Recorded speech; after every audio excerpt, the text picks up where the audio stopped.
Muito bem, galera. Vamos começar a nossa aula. Nossa segunda aula do curso de automação industrial. Nós temos dois tipos de sinais, né? Os sinais, eu já comecei até a falar, né? Sinal analógico, sinal digital. Esses dois tipos aí são fundamentais para a gente caracterizar os nossos processos, os tipos de processos industriais, não só processo industrial, mas qualquer processo de automação. Você precisa destacar o teu sistema. O teu sistema trabalha com que tipo de sinal? É um sinal analógico ou é um sinal digital? A partir do momento em que você caracteriza o tipo de sinal, você vai caracterizar também, você vai poder escolher os teus sensores, o teu controlador, né? Em função das portas que vão poder receber. Se não tiver analógica, não serve para trabalhar com o sistema analógico, tem que ter portas analógicas se você quer receber sinais analógicos. E os atuadores. Então, os três elementos fundamentais, né? O sensor, o controlador e o atuador, são escolhidos em função do tipo de sinal que você tem, que obviamente depende do teu processo, do teu sistema. Então, cada sistema que você vai automatizar, você tem que fazer uma análise, analisar ele como um todo, verificar as variáveis e escolher os sensores e os controladores e os atuadores. Depois você vai cuidar das ligações e da programação. Mas a primeira coisa é entender os tipos de sinais. O sinal analógico, obviamente, é aquele sinal que é contínuo. É um sinal que ele tem infinitos pontos entre dois limites, inferior e superior. Ele tem uma range. Então, nessa range, que é esse limite de valores, eu tenho uma continuidade. E essa continuidade permite dizer que eles são infinitos pontos, infinitos valores. É como se eu destacasse a pressão, né? A medir pressão de um tanque, ou medir a temperatura de um tanque, medir a temperatura do corpo humano. Então, você destaca um nível mínimo e máximo da temperatura, e entre esses dois limites você vai ter infinitos pontos. Isso é um sinal contínuo, é um sinal contínuo que tem características de analógico, tá? Analógico e sinal contínuo, obviamente, é a mesma coisa. O sinal digital já é o contrário. Ele tem pulsos de nível alto e nível baixo. Olha o que eu estou falando, pulsos. Não é uma continuidade. Em um momento X, um tempo T, ele pode estar com um pico de 5 volts. De repente, ele sofre um outro pico, uma outra descida, uma descida ali de tensão e vai para nível lógico zero. Então, o sinal digital, ele trabalha apenas com duas possibilidades, o sinal alto e o sinal baixo. Sinal alto e o sinal baixo. É como se eu pensasse em uma pessoa na nossa sala. Eu quero verificar se existe uma pessoa na sala. Então, só tem duas possibilidades. Ou a pessoa está na sala, ou ela não está na sala. E fim de papo. Não tem meio termo. A pessoa está pela metade. Não existe. Então, tem determinadas características do teu processo que você vai caracterizar como analógico e como digital. E é em cima disso que você vai fazer o teu sistema de automação funcionar. Podemos destacar aí o sensor e como um elemento primário do sistema de automação. Ele é primário e fundamental, porque é a partir dele que tudo se desenrola. As coisas acontecem a partir do sensor. Lembrando que o sensor é aquele dispositivo primário, né, que tem a função de substituir, entre aspas, né, ou fazer uma função semelhante aos sentidos que os seres humanos possuem. E então, é o elemento, como o próprio nome está falando, é o elemento que sente o que acontece no meio, né, verifica se houve alguma alteração no meio. Se houve alteração, ele gera uma resposta a essa alteração, né? Então é simples o entendimento do sensor. Ele monitora o meio, se ocorrer modificação no meio, ele gera uma resposta a essa alteração. Essa resposta pode ser trabalhada de forma digital ou enviada para o transdutor. Então, o meu sensor, ele pode ser apenas um sensor de presença, onde ele vai detectar a presença de uma pessoa e emitir um sinal nível lógico alto, dizendo que existe alguém ali. Então, nesse sentido, é um sinal digital. que trabalha com dois níveis lógicos, nível 0 e nível 1. Mas, se esse sinal do sensor, que percebe essa alteração, ele envia esse sinal para o transdutor faz a modificação do tipo de energia, ou seja, uma energia que chega, vinda do sensor, e ela é transformada em uma outra forma de energia, e isso de forma proporcional.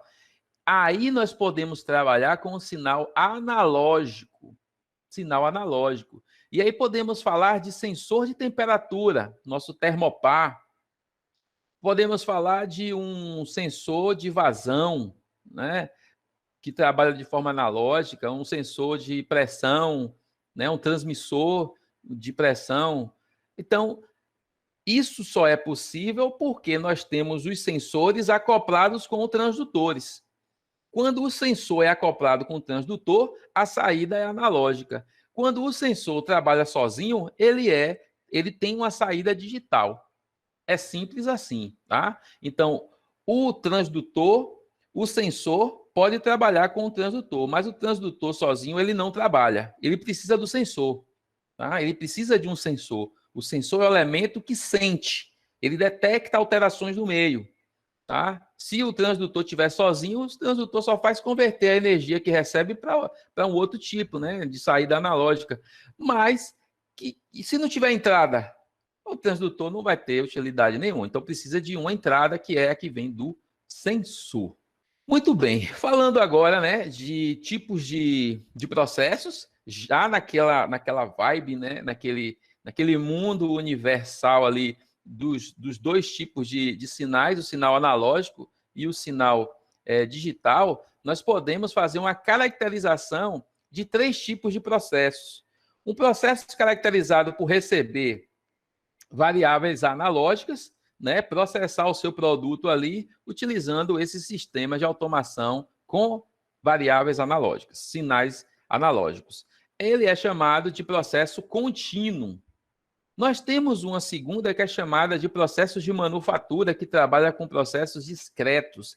Um sinal discreto, ele é um sinal digital, é um sinal que tem duas possibilidades ali, só que a diferença do discreto é que ele possui esses níveis lógicos de alto e baixo em um tempo discreto, ou seja, contínuo ali, ele vai ter um tempo, só que esse tempo ele vai estar pulsando, tá? Pulsando com dois níveis lógicos. Então, esses processos que trabalham com esses dois níveis, né, de sinais aí, nível alto e nível baixo, são chamados de manufatura ou de processos discretos. A união do processo contínuo com o processo de manufaturas é chamado de processo por batelada. Processo por batelada. Esse processo por batelada, obviamente, vai trabalhar com as duas variáveis, a variável analógica e a variável digital. Ok, então, assim, de forma geral, três tipos de processos: contínuos, manufatura e batelada. Processo contínuo, variável analógica. Processo de manufatura, variáveis digitais. E processo por batelada, os dois juntos. Professor, e como é que eu identifico na prática um tipo de processo do outro? É fácil. Olhe para o tipo de processo, olhe para o processo como um todo, veja a produção, o produto final. Se o produto final pode ser numerado, pode ser contado, contabilizado por unidade, significa que ele é manufatura. Por exemplo, velas de ignição, produção de velas de ignição. Você vai produzir unidades de velas. Você vai contar unidades de pneu, né, da Pirelli, né, e de outras marcas aí. Vai contar unidades de garrafas, unidades de tampinhas, de parafusos, de porcas. Então, você pode contar. Contou, conseguiu, então é manufatura. Se você não conseguir contar por unidade, significa que você está com um processo contínuo. Aí você vai ter que fazer a medição de volume. Geralmente é volume que você contabiliza a saída, como no caso de refino do petróleo para gasolina. Então, a saída é em volume, né? E aí vai verificar a unidade que vai ser utilizada, mas a medição é em volume, então é um processo contínuo. Aqui a gente fala da pirâmide de automação. Essa pirâmide de automação ela é clássica, ela destaca níveis hierárquicos da automação apenas para podermos entender os aspectos de comunicação e quem é que está acima e quem é que está abaixo na hierarquia da automação. Né? Lembrando que nós temos a automação, os 3 elementos, que são os sensores, controladores e atuadores, né? E nós temos aquele sisteminha de supervisão e aquisição de dados, que fica ali comunicando ali, né, no meio, praticamente por um nível de comunicação, né? Que hoje está se avançando muito nesse aspecto de comunicação, mas que esse nível de comunicação vai para um sistema de supervisão e aquisição de dados, né, que fica ali naquela interface de homem-máquina, IHM. Muito bem. Entendendo essa pirâmide, vamos identificar logo que aqui embaixo nós temos aqui o nível 1, que é o chão de fábrica, né, caracterizado pelo movimento, a vida da fábrica é aqui no chão de fábrica. Nós temos os sensores, os atuadores, os transmissores, a parte de hardware, a parte física mesmo, né, de sensor, atuador, transmissor e registradores, ficam todos por aqui por baixo, o chão de fábrica. Em comunicação com o nível mais acima, hierarquicamente, né, que é esse tópico 2, nós temos os controladores.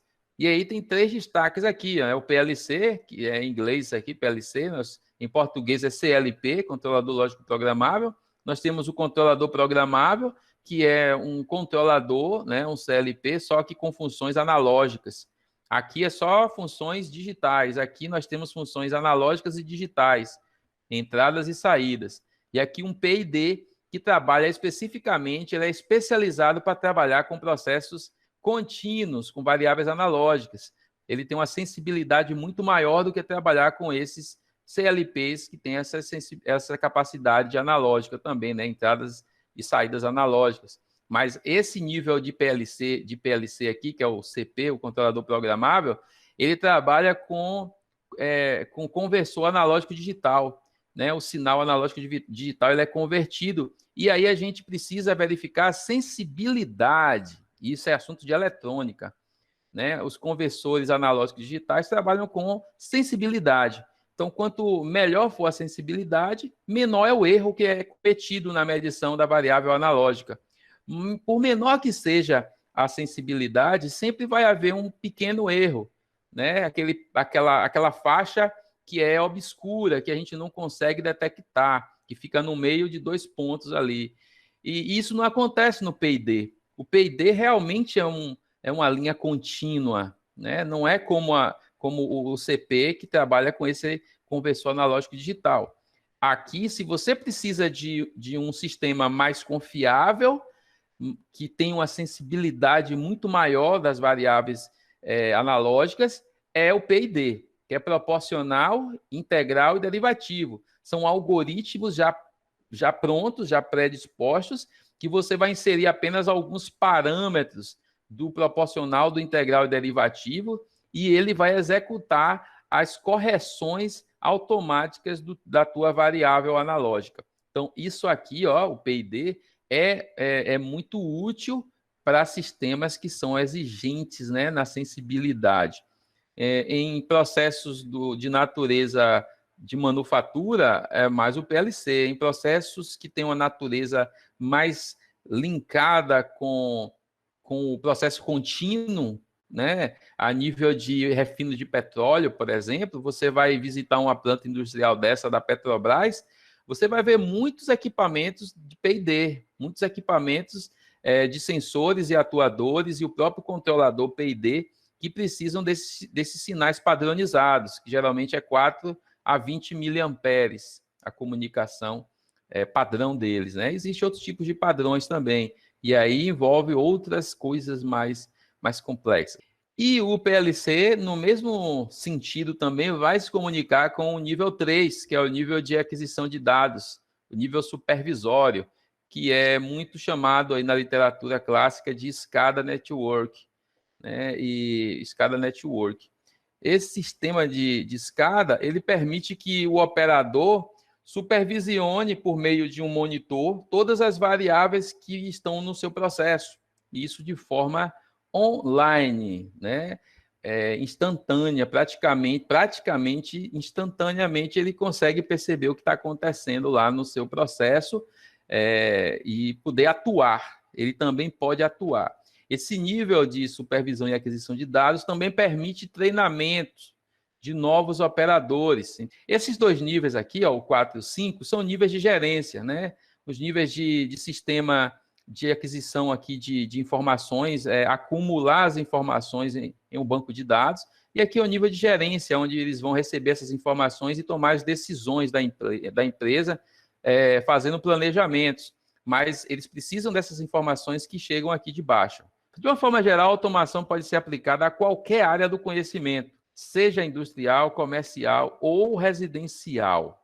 Aqui é a automação com Arduino, né? Então, com a evolução da eletrônica, a automação começou a ficar mais acessível a todas as pessoas por meio de dispositivos como o Arduino. O que é que pode ser feito com o Arduino? Cara, tudo. O limite é a sua imaginação.